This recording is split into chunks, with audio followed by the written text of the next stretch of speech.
O homem é aquilo que ele pensa. James Allen. A mente é a força mestra que molda e faz. E o homem é mente, e sem cessar maneja a ferramenta do pensamento. Com ela forja o que deseja e cria uma profusão, alegrias e males. Pensa em segredo e tudo acontece. Seu ambiente não passa de seu próprio espelho. Prefácio. Este pequeno volume, resultado de meditação e experiência, não tem a pretensão de ser um exaustivo tratado sobre o tão debatido tema do poder do pensamento. É, antes, sugestivo que exploratório, e seu objetivo é estimular homens e mulheres a descobrir e a perceber a verdade de que eles são os construtores de si próprios. Em virtude dos pensamentos que escolhem e incentivam, que a mente é tecelã mestra, tanto da veste íntima do caráter como da veste exterior da circunstância, e que, assim como podem ter, até aqui, tecido tais vestes em ignorância e sofrimento, poderão agora tecê-las com esclarecimento e felicidade. Pensamento e caráter. O aforisma, o homem é aquilo que ele pensa, não só abrange por inteiro o ser do homem, como tal abrangência chega ao ponto de envolver todas as condições e circunstâncias de sua vida. O homem é, literalmente, aquilo que ele pensa. Seu caráter não passa da soma total de todos os seus pensamentos. Assim como a planta brota e não poderia brotar se não fosse a semente, também cada ato do homem brota das sementes ocultas do pensamento, e sem elas não poderia surgir. Isso se aplica igualmente àqueles atos ditos espontâneos e não premeditados, e aos que são deliberadamente praticados. O ato é a flor do pensamento, e a alegria e o sofrimento seus frutos. E assim vai recolhendo o homem o produto doce ou amargo de sua própria seara. Ainda na mente é o pensamento que nos molda. O que somos foi construído na forja das ideias. Se de maus pensamentos nos alimentamos, cada um deles será seguido pela dor do mesmo modo que a roda do carro segue os bois. Se preservarmos em pureza aquilo que pensamos, será a felicidade que, como a nossa própria sombra, nos há de acompanhar. O homem é um produto da lei e não do artifício. E causa e efeito são tão absolutos e inevitáveis no plano secreto do pensamento, quanto no mundo das coisas visíveis e materiais. Um caráter nobre, à semelhança de Deus, não é algo que se possa atribuir ao favor ou ao acaso, mas sim o resultado natural de um contínuo esforço de reto pensar, o efeito de um prolongado anseio de associação com o pensamento de Deus. Um caráter ignóbil e bestial, pelo mesmo processo, é o resultado de um constante acolhimento a pensamentos vis. O homem por si mesmo se faz ou se destrói. No arsenal das ideias forja as armas com que ele próprio se destrói. Molda também os instrumentos com os quais constrói para si mesmo paradisíacas mansões de alegria, força e paz. Pela escolha acertada e pela legítima aplicação do pensamento, o homem ascende à divina perfeição. Pelo abuso e má aplicação do pensamento, ele desce abaixo do nível do animal. Entre esses dois extremos se encontram todas as gradações do caráter, e o homem é quem as modela e controla. De todas as belas verdades pertencentes à alma que foram restauradas e trazidas à luz neste século, nenhuma é mais risonha ou mais rica em divinas promessas e em confiança do que esta, a de que o homem é o senhor do pensamento, o modelador do caráter e o construtor e forjador da condição, do meio e do destino. Como um ser dotado de força, de inteligência e de amor, e senhor de seus próprios pensamentos, o homem tem nas mãos a chave de todas as situações e encerra em si mesmo o elemento transformador e regenerador por meio do qual pode fazer de si próprio o que quiser. O homem é sempre o Senhor, ainda mesmo que entregue às maiores fraquezas e ao máximo abandono. Mas em sua fraqueza e degradação, continua sendo o insensato Senhor que desgoverna sua própria casa. Quando ele começa a refletir sobre o seu estado e a procurar diligentemente a lei sobre a qual foi criado, começa a se tornar um senhor ajuizado, capaz de dirigir com inteligência suas energias e ajustar seus pensamentos, visando a fins frutíferos. Esse é o senhorio consciente que o homem só atinge quando descobre dentro de si mesmo as leis do pensamento. Descoberta essa que é inteiramente uma questão de aplicação, autoanálise e experiência. Só através de grande procura e mineração é possível encontrar ouro e diamantes, e todas as verdades ligadas ao seu ser podem ser encontradas pelo homem se ele explorar em profundidade a mina de sua alma. E se observar, controlar e alterar seus pensamentos, rastreando-lhes os efeitos sobre si próprio e sobre os outros, sobre sua vida e circunstâncias, ligando causa e efeito por meio de um paciente exercício e da investigação, e utilizando cada experiência, mesmo a mais trivial, cada ocorrência cotidiana, como um meio de obter o conhecimento de si mesmo, que é compreensão, sabedoria e poder, acabará infalivelmente por provar que ele é o construtor de seu próprio caráter, o modelador de sua vida e o edificador do seu destino.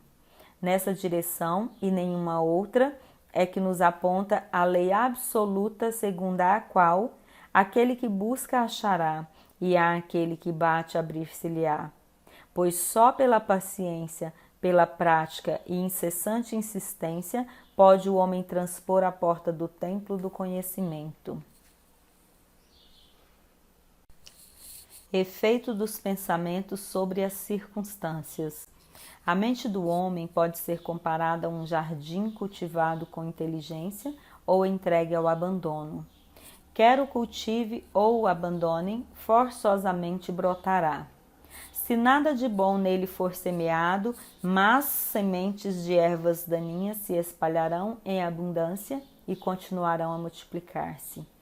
Assim como um jardineiro cultiva sua terra, conservando-a livre do mato e plantando flores e frutos que lhe são necessários, assim também o homem cultiva o jardim de sua mente, arrancando todos os pensamentos maus, inúteis e impuros e cultivando, com vistas à perfeição, as flores e os frutos de pensamentos justos, úteis e puros. Adotando esse processo, mais cedo ou mais tarde descobriremos que somos o jardineiro-chefe de nossas almas, o dirigente de nossas vidas. Com isso, revelamos também, dentro de nós mesmos, as leis do pensamento e compreendemos, com crescente exatidão, como as forças do pensamento e os fatores mentais operam na formação do nosso caráter, das circunstâncias e do destino.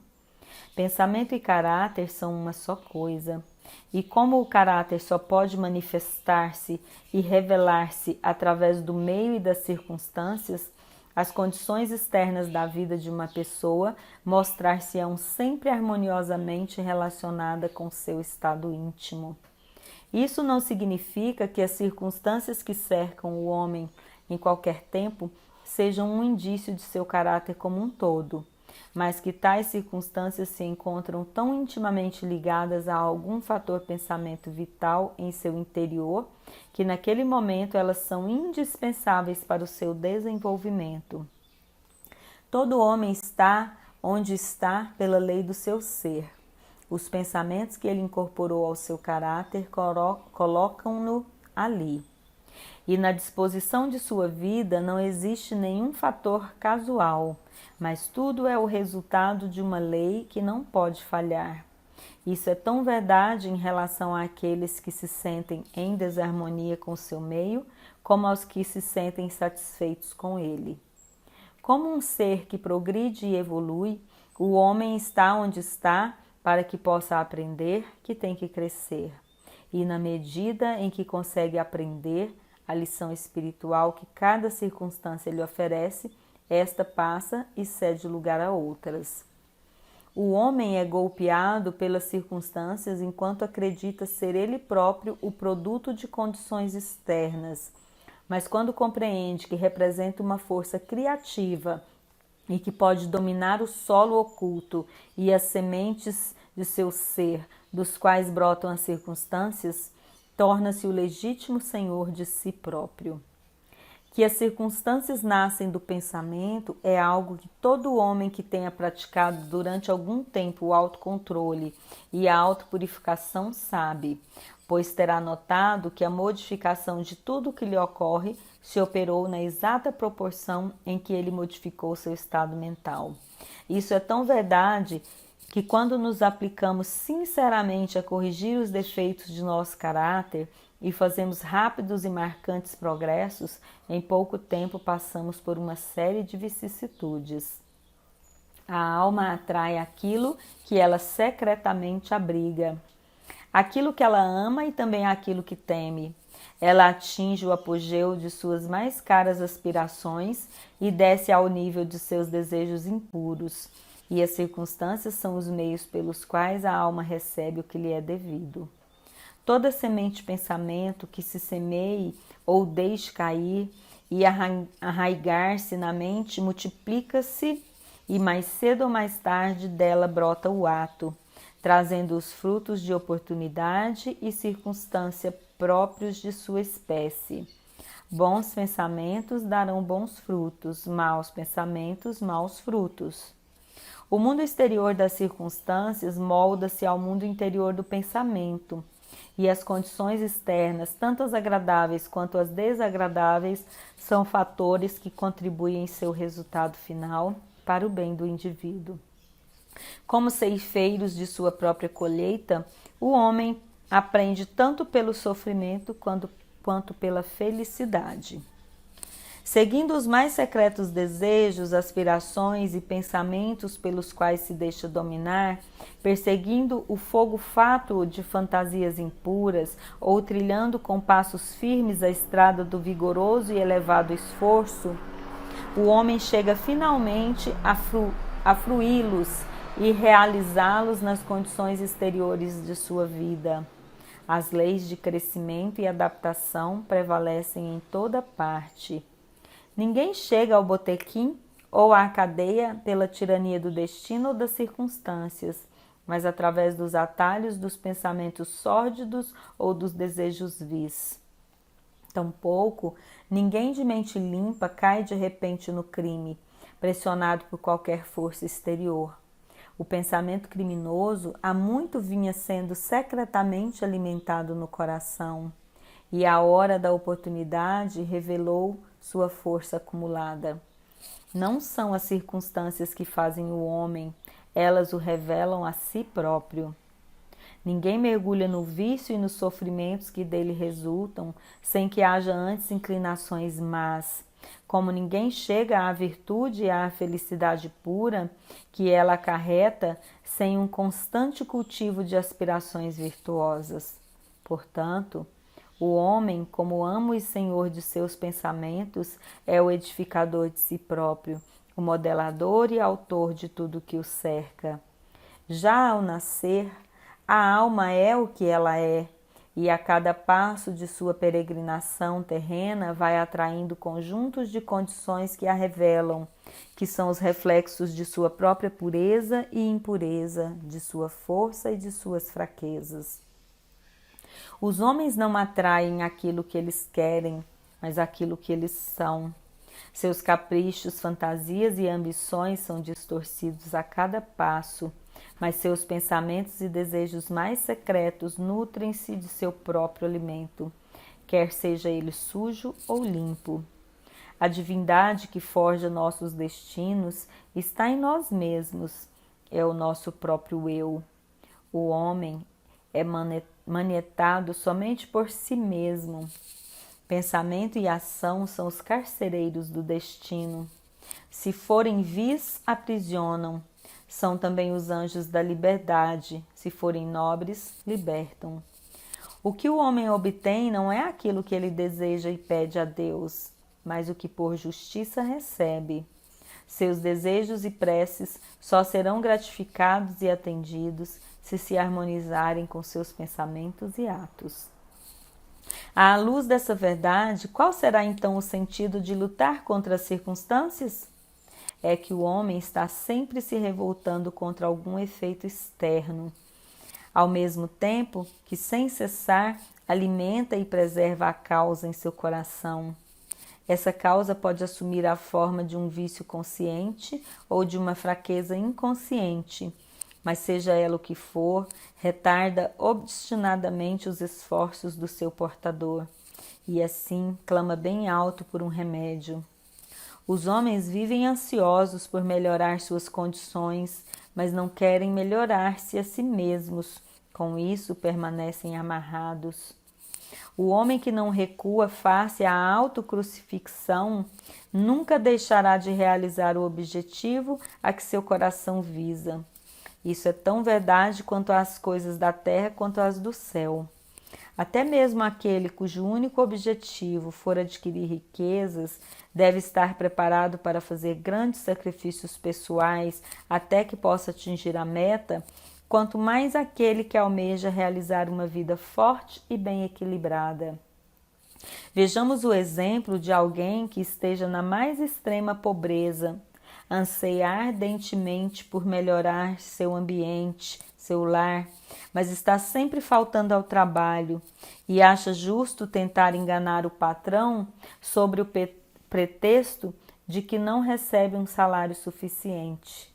Esse indivíduo não compreende os mais simples rudimentos daqueles princípios que constituem a base da verdadeira prosperidade. E não só se acha totalmente despreparado para emergir da sua miséria, como na realidade estará atraindo para si misérias ainda piores por abrigar e traduzir em atos pensamentos indolentes, fraudulentos e covardes. Imaginemos um homem rico que tenha sido vítima de uma enfermidade dolorosa e retinente resultante de sua gula. Está disposto a pagar altas somas para se ver livre dela, mas não quer sacrificar seus pendores glutônicos. Quer satisfazer o seu gosto por iguarias requintadas e antinaturais e, ao mesmo tempo, conservar a saúde. Esse sujeito está totalmente despreparado para ter saúde, porque ainda não aprendeu os princípios básicos de uma vida saudável. Temos agora um empregador de mão de obra que adota medidas desonestas para evitar o pagamento de salários justos aos seus operários e, na esperança de alcançar maiores lucros, reduz esses salários.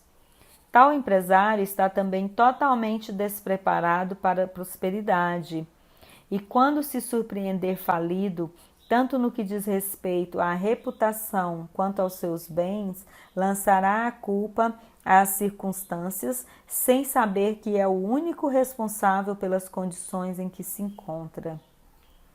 Citei esses 3 casos apenas como exemplos ilustrativos da verdade segundo a qual o homem é o causador, embora quase sempre inconscientemente, das circunstâncias que o cercam e de que, ao mesmo tempo em que visa um bom fim, está continuamente frustrando a sua realização por encorajar pensamentos e desejos que não podem, de forma alguma, harmonizar-se com esse fim.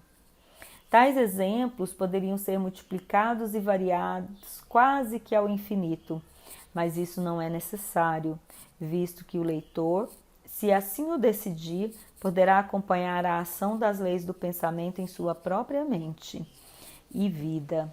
E enquanto isso não for feito, meros fatos externos não poderão servir de base para o raciocínio. Todavia, as circunstâncias são tão complicadas, o pensamento tem raízes tão profundas e as condições de felicidade variam tanto de indivíduo para indivíduo que não se pode julgar o estado de alma global de alguém. embora a própria pessoa possa conhecê-lo, somente pelo aspecto externo da sua vida. Um homem pode ser honesto em certos sentidos e, entretanto, passar privações.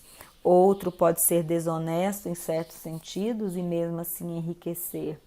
Mas a conclusão geralmente tirada de que fulano fracassou exatamente por causa de sua honestidade e que cicrano prospera justamente porque é desonesto é o resultado de um julgamento superficial de que o homem desonesto é quase que totalmente corrupto e o homem honesto quase que totalmente virtuoso. À luz de um conhecimento mais profundo e de uma experiência mais ampla, verifica-se que tal julgamento está errado. O homem desonesto pode possuir algumas virtudes admiráveis que o outro não possuam, e o honesto pode ter vícios odiosos que não existam no outro. O homem honesto colhe os bons resultados de seus pensamentos e atos honestos, mas também atrai para si os sofrimentos causados pelos seus vícios. O desonesto colhe no mesmo modo seus próprios sofrimentos e felicidade.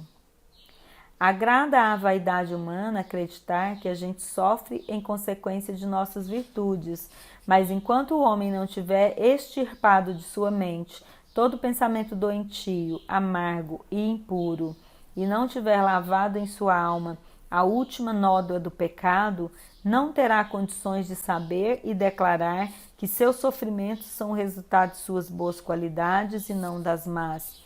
E a caminho dessa suprema perfeição, ainda que há muito a tenha alcançado, ele descobrirá, operando em sua mente e em sua vida, a grande lei, que é absolutamente justa e, portanto, não poderá pagar o bem com o mal e o mal com o bem. De posse de tal conhecimento, ele saberá então, volvendo os olhos para sua passada ignorância e cegueira, que sua vida é e sempre foi ordenada com justiça e que todas as suas experiências passadas, boas e más, foram o produto equitativo de seu próprio ser não evoluído, mas em evolução. Bons pensamentos e atos jamais produzirão maus resultados. Maus pensamentos e atos jamais produzirão bons resultados. Isso equivale a dizer que do trigo só poderá nascer trigo e de urtigas só urtigas. Nós entendemos essa lei no mundo natural e trabalhamos com ela, mas poucos são os que entendem no mundo mental e moral, embora sua ação nele seja igualmente simples e inevitável e, portanto, não cooperam com ela. O sofrimento é sempre o efeito do pensamento errado em algum sentido. É um indício de que o indivíduo está em desarmonia consigo mesmo, com a lei do seu ser. A exclusiva e suprema utilidade da dor é a de purificar, de queimar tudo que é inútil e impuro. Para aquele que é puro, a dor deixa de existir. Não teria sentido levar o ouro ao fogo depois que a ganga já foi eliminada. E um ser perfeitamente puro e esclarecido não poderia sofrer. As circunstâncias que o homem enfrenta no sofrimento são o resultado de sua própria desarmonia mental. As circunstâncias que o homem enfrenta e recebe com bem-aventurança são o resultado de sua própria harmonia mental. A bem-aventurança, não os bens materiais, é a medida do pensamento reto. A infelicidade, não a falta de bens materiais, é a medida do pensamento errado. Um homem pode ser amaldiçoado e rico, pode ser abençoado e pobre. Bênçãos e riquezas só se juntam quando as riquezas são justas e sabiamente usadas, e o pobre só se torna miserável quando considera sua sorte como um fardo injustamente imposto. Indigência e vício são os dois extremos da infelicidade. Ambos são igualmente antinaturais e o resultado de desordem mental. Homem algum atinge um condicionamento adequado enquanto não se sente feliz, saudável e próspero. E a felicidade, a saúde e a prosperidade são o resultado de um harmonioso ajustamento do interior ao exterior do homem ao seu meio. O homem só começa a ser homem quando para de lamentar-se e de proferir injúrias, e começa a buscar a justiça oculta que regula sua vida. E na medida em que adapta sua mente a esse fator regulador, deixa de acusar os outros de serem a causa de sua situação e começa a edificar-se com pensamentos fortes e nobres. Para de espernear contra as circunstâncias e começa a usá-las como ajudas para alcançar um progresso mais rápido e como um meio de descobrir dentro de si próprio forças e possibilidades ocultas. A lei e não a confusão é o princípio dominante do universo. Justiça e não injustiça constitui a alma e substância da vida. Honestidade e não corrupção é a força modeladora e impulsionadora do governo espiritual do mundo. Assim sendo, o homem tem apenas que endireitar a si próprio para endireitar o universo. E durante o processo de endireitar-se, ele descobrirá que na medida em que modifica seus pensamentos em relação às coisas e ao próximo, as coisas e o próximo se modificam em relação a ele. A prova dessa verdade está em toda pessoa e, portanto, poderá ser facilmente investigada por meio de uma introspecção sistemática e da autoanálise. Modifique alguém radicalmente seus pensamentos e se assombrará ante a rápida transformação que isso efetuará nas condições materiais de sua vida. Imaginamos que o pensamento pode ser mantido em segredo, mas não pode. Ele se cristaliza rapidamente em hábitos e os hábitos se concretizam em circunstâncias. Pensamentos animalescos cristalizam-se em hábitos de embriaguez e sensualidade, os quais, por sua vez, se concretizam em circunstâncias de miséria e doença. Pensamentos impuros de qualquer tipo cristalizam-se em hábitos enervantes e tumultuantes, os quais se concretizam em circunstâncias confusas e adversas. Pensamentos de medo, dúvida e indecisão cristalizam-se em hábitos fracos, covardes e irresolutos, os quais se concretizam em circunstâncias de fracasso, indigência e servil dependência. Pensamentos preguiçosos cristalizam-se em hábitos de falta de higiene e desonestidade, os quais se concretizam em circunstâncias de sujeira e mendicância.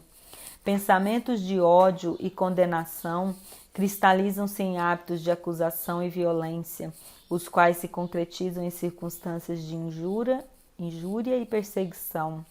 Pensamentos egoístas de todos os tipos cristalizam-se em hábitos de egocentrismo que se concretizam em circunstâncias mais ou menos infelicitantes. Por outro lado, bons pensamentos de todos os tipos cristalizam-se em hábitos de gentileza e bondade, os quais se concretizam em circunstâncias risonhas e luminosas. Pensamentos puros cristalizam-se em hábitos de temperança e de autocontrole, os quais se concretizam em circunstâncias de repouso e de paz. Pensamentos de coragem, autoconfiança e decisão cristalizam-se em hábitos viris, os quais se concretizam em circunstâncias de êxito, abundância e liberdade. Pensamentos enérgicos cristalizam-se em hábitos de limpeza e atividade, os quais se concretizam em circunstâncias de satisfação. Pensamentos amáveis e de perdão cristalizam-se em hábitos de gentileza, que se concretizam em circunstâncias protetoras e preservadoras. Pensamentos de amor e de altruísmo cristalizam-se em hábitos de disposição espontânea para perdoar, os quais se concretizam em circunstâncias de segura e duradoura prosperidade e verdadeira riqueza. A persistência em determinada linha de pensamento, seja ela boa ou má, não pode deixar de produzir seus efeitos sobre o caráter e as circunstâncias.